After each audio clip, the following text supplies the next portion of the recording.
Hi, this is Ross Waddell, and welcome to the WonderFest Contest Entry Management System series of video tutorials, Part 6. Talk about model photos. So I split this off on its own because it's a big enough subject, deserves its own tutorial. There's 4 different ways you can assign photos to records in the application. So we're going to go through each one individually. It's sort of up to you how you want to do this during the contest. There's lots of different ways. You could set up a table outside the lineup and just everybody who's lining up to bring their models into the contest room. You could take a photo at that time. You just need the entry number. That's D there, the bulk photo capture assignment. But you may not want photos of every single model. You get about 500 a year. It may be that you only want to do silvers and golds, or I think for 2010 you'll only want to do golds, in which case you could wait until you've determined who the gold medal winners are and then just go and take photos of those. So you can do that with any of the 4 methods listed here. So let's just jump right in. I'm going to log into the application.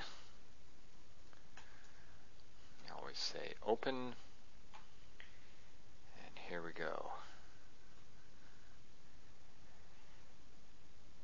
Okay, so we're just going to query for the 2010 records I created previously, and you can see that none of them have a model photo just yet. So over on the model entry info screen, which has all the details about a given model entry record, you can see this area here under model entry photo, and then it just shows a sort of a blank, the Amazing Model Contest image when there's no model photo associated with it.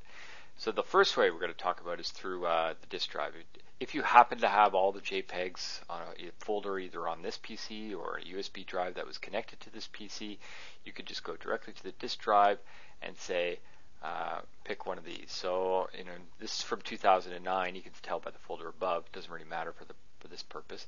I'm just going to pick the first one there, and as it associates it, you can see it here in the window. If you look down below the photo is the full path on the hard drive to the actual image. So this is where it was installed to, and then there's under server, there's an entry photos directory, there's a 2010 subdirectory, and finally there's the model entry num 102. And 102 is the entry form number here from this year. It is of course kept unique because it's under a subfolder for the calendar year, or contest year. So 102s would never commingle with other years. Now that you've associated a model entry record to this model entry photo to this record, you can see that you get the rotate menu. So this is quite helpful because sometimes when you take a photo, for example this one in fact, originally it would have been the wrong way around because I tilted the camera in order to take the photo, so you needed to rotate it. So this one's already been rotated, but if you wanted to rotate it again, you can use the rotate clockwise or 90 degrees counterclockwise. The arrow tells you the direction it's going to be rotated. But for now, let's look at what a picture would be like through the webcam. So I just click the webcam. That brings up a separate window for the webcam. Once it gets going here,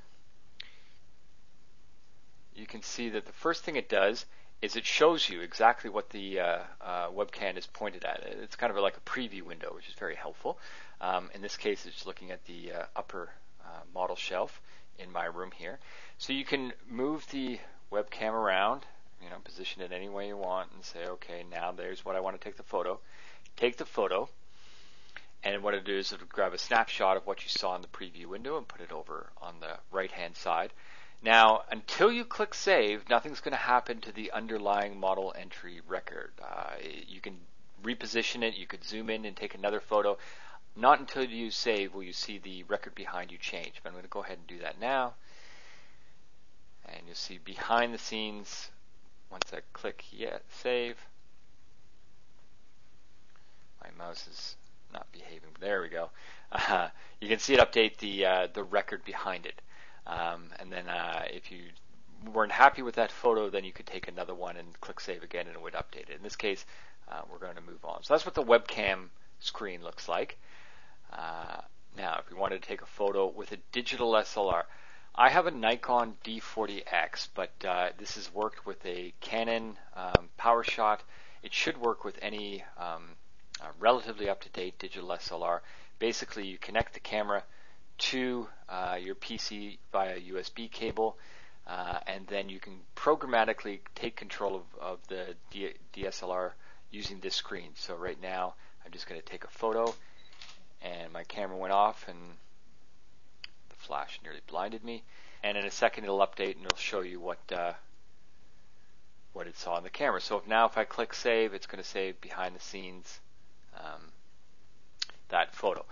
There's another option where you could go off and take all the photos with your camera, not connected to the computer at all. And then when you did connect it to the computer, you still right-click, you still say DSLR, and then you can just click the View Photos on Camera. So here, these are all the photos that are on my memory card, actually going back to 2009. And if I scroll right down to the bottom, the more recent photos. Here's my son painting his first model kit. Halloween. There's a bunch of other things. Okay, let's just take one of these. And you can see I just want to show you the rotate. So it acquired that photo, and now if I click save, it's going to update the record behind it. And if I close this screen, you can see now it's this isn't how you'd want it to appear during the award ceremony.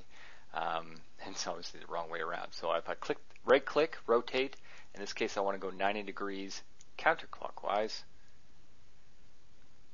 and it resets it. And that's exactly how it will show up when you go to do the PowerPoint presentation.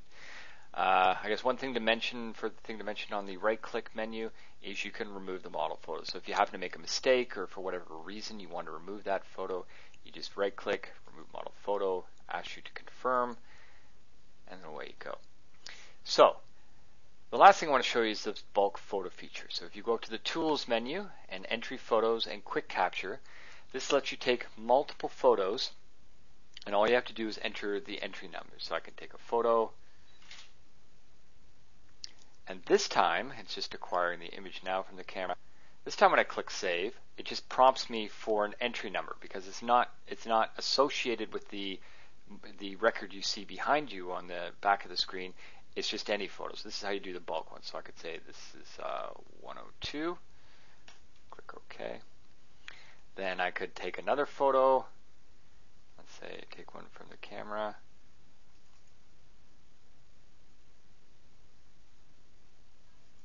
And click 103, etc. So you keep doing this you just keep taking photos with the camera connected to your PC. And all you would be doing is entering the entry form number. And then once you were done, let's say you took 15, 20 photos or however many you want to do. Once you were done, you would close here. And then what you would do is go back up the Tools menu, click Entry Photos, and click Bulk Entry Photo Assignment. So what this does, and it defaults to the current contest year, is it looks in that folder where all the photos were saved, and it parses through all the JPEGs with the entry form number, and then associates them to all the records.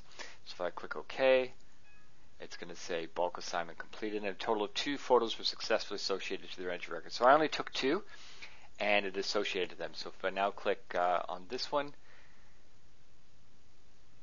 and then this one, was it this one? No, it was this one. And there we go. And then back to this one. And that's it. So,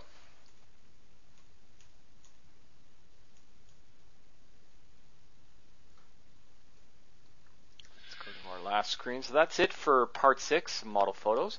Join me for Part 7, the last tutorial leading up to the award ceremony.